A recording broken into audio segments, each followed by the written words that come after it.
Welcome to The Explainer. Today, we're tackling a question that, on the surface, seems so simple, but the answer is, well, it's a world of complexity and pain.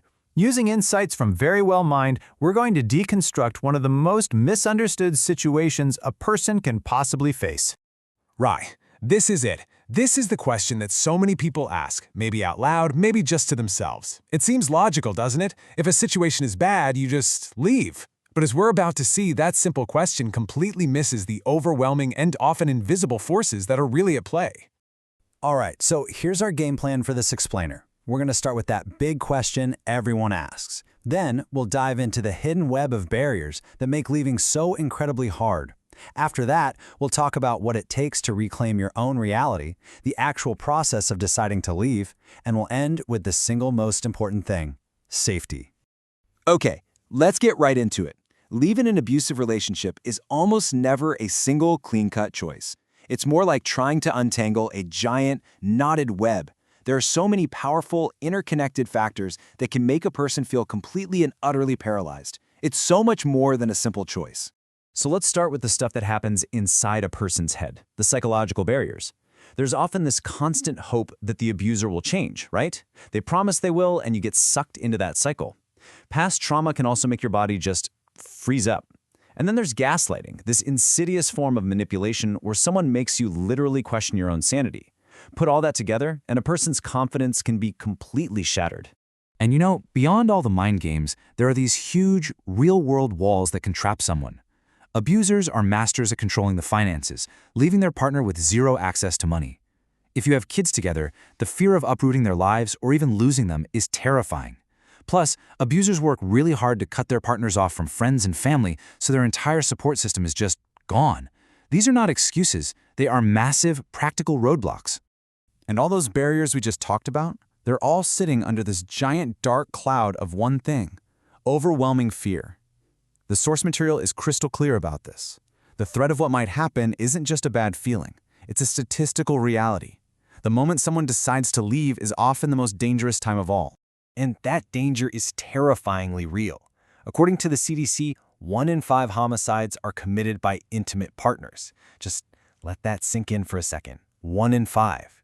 So the fear of leaving, it isn't paranoia. It's a calculated survival instinct based on a very, very real threat. So you see, once you understand these barriers, the whole conversation has to change. We have to stop asking, why don't they leave? And start asking, how can we help? The focus has to shift from blaming the person in the situation to empowering them to reclaim their own reality. It's this kind of shift in perspective we really try to bring you in every explainer. And if you find this storytelling valuable, please consider subscribing for more deep dives. A huge part of this process is just seeing things for what they are, clearly defining the difference between abuse and love. Because abuse is all about control. It's about fear, manipulation, and power. But real love? That's built on things like respect, safety, and trust. They might feel tangled up sometimes, but they are polar opposites.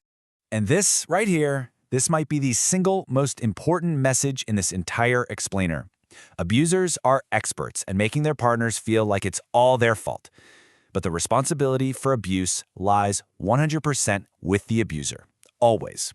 It is never, ever the victim's fault. And really believing that message, that's what opens the door to the next phase. The decision to leave is a journey. It isn't a light switch moment.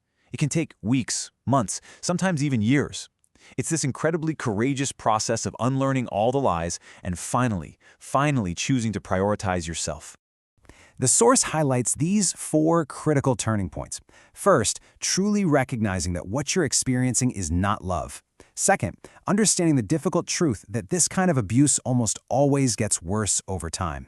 Third, making the conscious decision that your safety and your well-being come first. And finally, and this is a big one, accepting that you cannot fix them. It's not your job.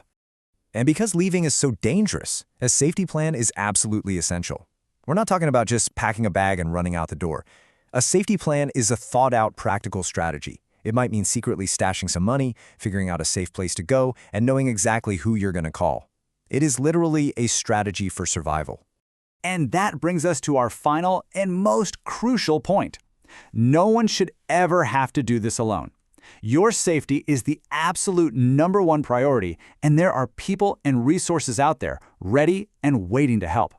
If you or someone you know is in an abusive situation and you need help, please know that confidential support is just a phone call away. There are trained advocates at the National Domestic Violence Hotline who can help you, who can listen, who can help you build a safety plan. That number is 1-800-799-7233.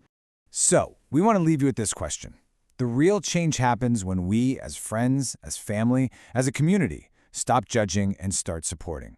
When we finally move from asking, why doesn't a person just leave, to how can we create a world where they can leave safely, and where they'll be supported when they do. That's the change we can all be a part of.